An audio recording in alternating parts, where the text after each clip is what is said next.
अगले पीरियड में हम प्रेरणा यह कविता शुरू कर ली थी हमने, और हम 4 दोहे हमारे इस कविता के हो गए थे कि माँ मेरी बेवजह रोती है, फोन पर बात होती है तो फोन रखने पर मैं भी रोता हूँ और माँ भी रोती है। ऊपर से बहुत कठिन पिता होते हैं लेकिन अंदर से बहुत मुलायम होते हैं। हर पिता में एक माँ छिपी होती है। माँ और पिताजी की ऑफिस में दिन की रात की शिफ्ट होने के कारण नन्हे बच्चों को बहुत ही कम माँ पिताजी का प्यार मिलता है।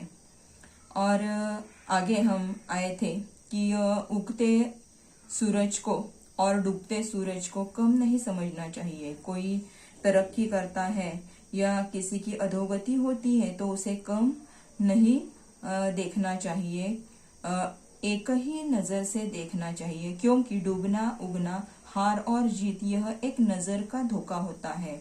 सो हार कर ही हम जीतते हैं, सो इसीलिए हारने वाले का मजाक नहीं उड़ाना चाहिए। यहाँ तक हम आ गए थे। आगे हम देखते हैं।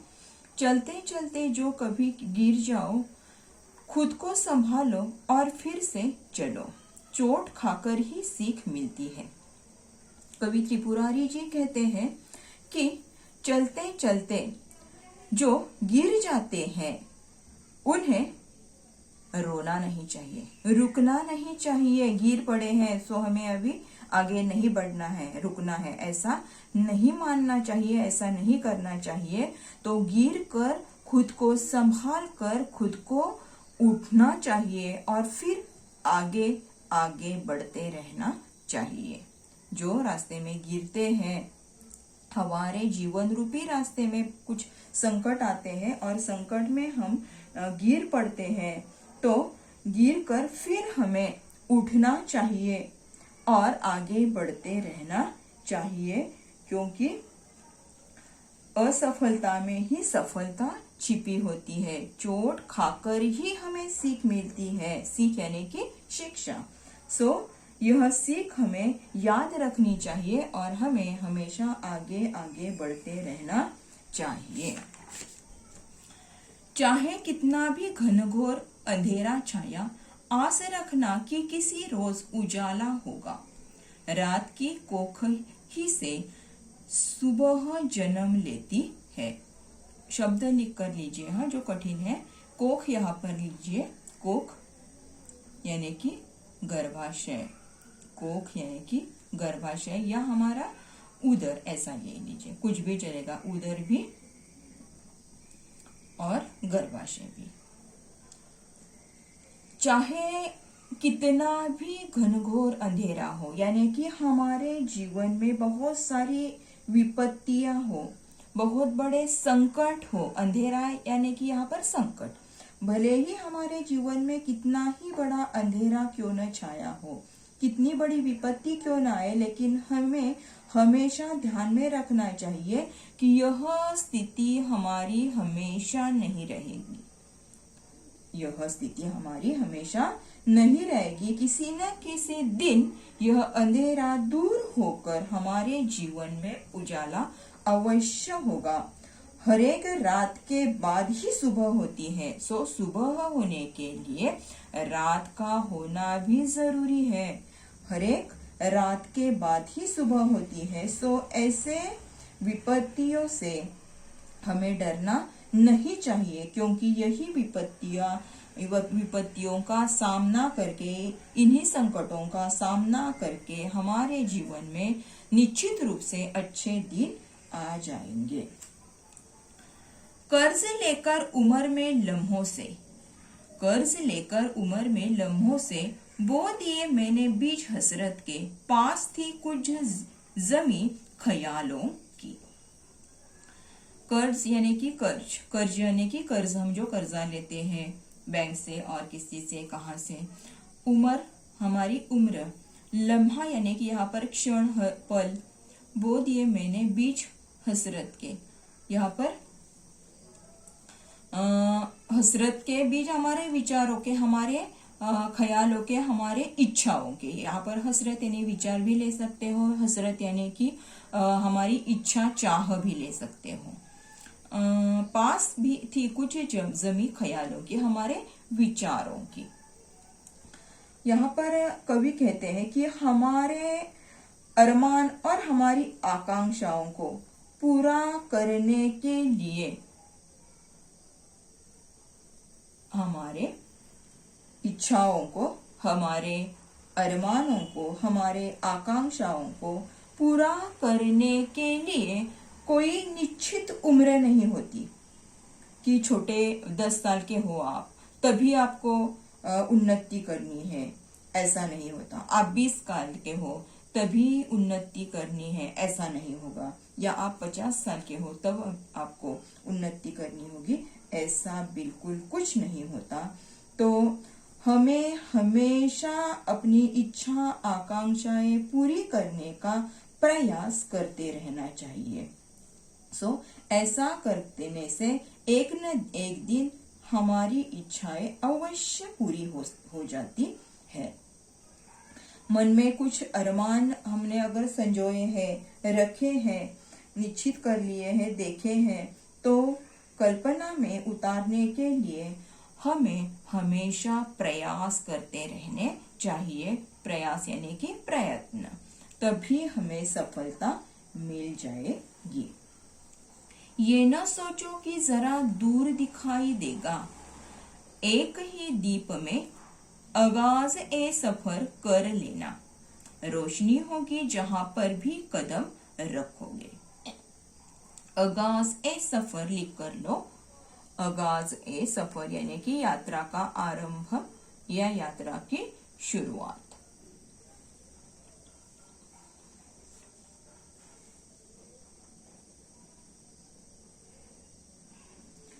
कभी कभी हम क्या करते हैं, ये न सोचो कि जरा दूर दिखाई देगा। हमारे पास कुछ कम पैसे हैं, हमारी कुछ परिस्थिति ठीक नहीं है, हमारे पास कुछ साधन नहीं है, इसीलिए हम शुरुआत नहीं कर सकते, हम कुछ कर नहीं सकते। हमें आदत हो जाती है कि देखो कैसे कहते हैं, हम पढ़ाई करते वक्त ने उसके पास बहुत सुविधाएं हैं, पढ़ाई के लिए रूम है, टेबल है, इसीलिए फैन है, एसी है, इसीलिए आराम से एसी में वो पढ़ाई करता है। लेकिन मेरे पास नहीं है ना, मेरे पास रूम नहीं है, और इसीलिए मैं ठीक तरह से पढ़ाई नहीं कर सकता, बाहर बच्चे शोर करते हैं।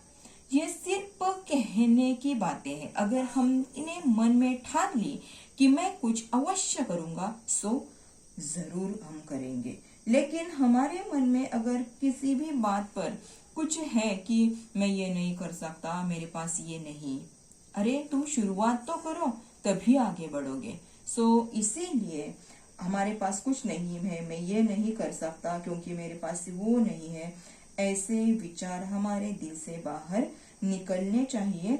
और जो भी कुछ है वह लेकर, जो भी हमारे पास साधन है वह लेकर हमें हमारी शुरुआत, आगे का पैर आगे बढ़ाना चाहिए। अगर आपने शुरुआत कर ली, जो भी हमारे पास है उन साधनों से आप आगे बढ़े, तो आपको प्रशस्त रास्ता मिल जाएगा, आपका विकास निश्चित रूप से हो जाएगा, इसमें कोई शंका ही नहीं है। इसीलिए आप हमेशा आगे आगे बढ़ते रहो।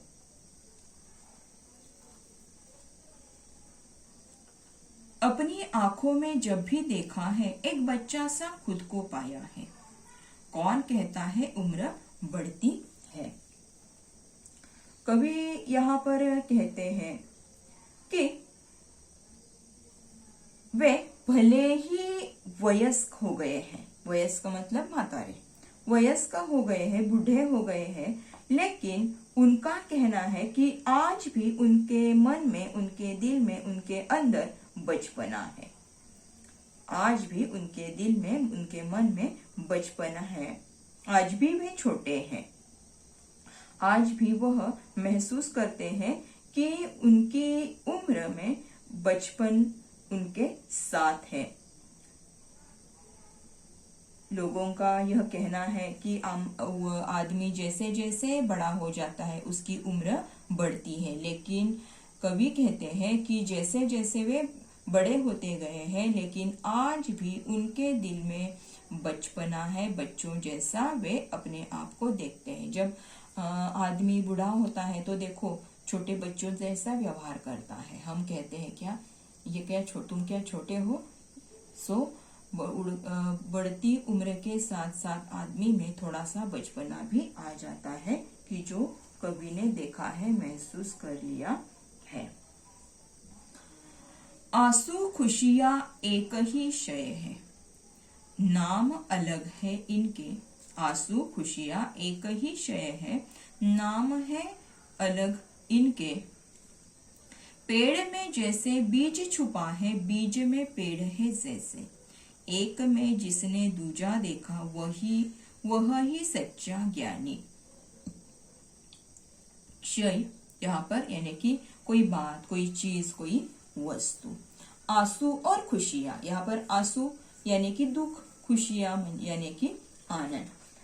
आंसू और क्षय, आंसू और खुशियां। आंसू यानी कि दुख, खुशियां यानी कि सुख। दुख और सुख ये दोनों शब्दों का नाम भले ही अलग अलग है, लेकिन कवि कहते हैं कि इन दोनों नामों में अलग अलगता भले ही दिखाई देती हो, लेकिन ये एक जैसे लगते हैं। ये दोनों भी शब्द एक जैसे हैं। दुख दोनों में दुख और सुख दोनों में कोई भी अंतर नहीं है, एक जैसे है। कैसे एक जैसे है कि पेड़ भले ही कितना बड़ा दिखाई दे, लेकिन उस पेड़ में बीज छिपा होता है। यानी कि पेड़ बहुत बड़ा है, लेकिन वह पेड़ कैसे बनता है? छोटे से बीज से। और छोटा सा बीज किससे बनता है? बड़े पेड़ से। यानी कि पेड़ में बीज छुपा होता है और बीज में पेड़ छुपा होता है। सो जो सच्चा ज्ञानी है, सच्चा विचार करने वाला व्यक्ति है, इस व्यक्ति को यह एक जैसा ही लगेगा। उस व्यक्ति ने इस बात को समझ लिया है, उसे ही समझ में आएगा कि सुख और दुख ये दोनों भले ही अलग अलग हो, लेकिन दोनों एक जैसे ही है। चाहे कितनी भी मुश्किलें आए, छोड़ना मत उम्मीद का दामन, ना उम्मीद तो मौत है प्यारे। दामन यहाँ पर साथ, मुश्किलें, संकटे विपदाएं। दामन यानी कि साथ, उम्मीद आशाएं, ना उम्मीद निराशा। ना उम्मीद यानी कि निराशा। शब्द एक एक लिखकर लो। उम्मीद, आशाएं, मुश्किलें, यहाँ पर संकटें, दामन यहाँ पर साथ, और ना उम्मीद यानी कि निराशा।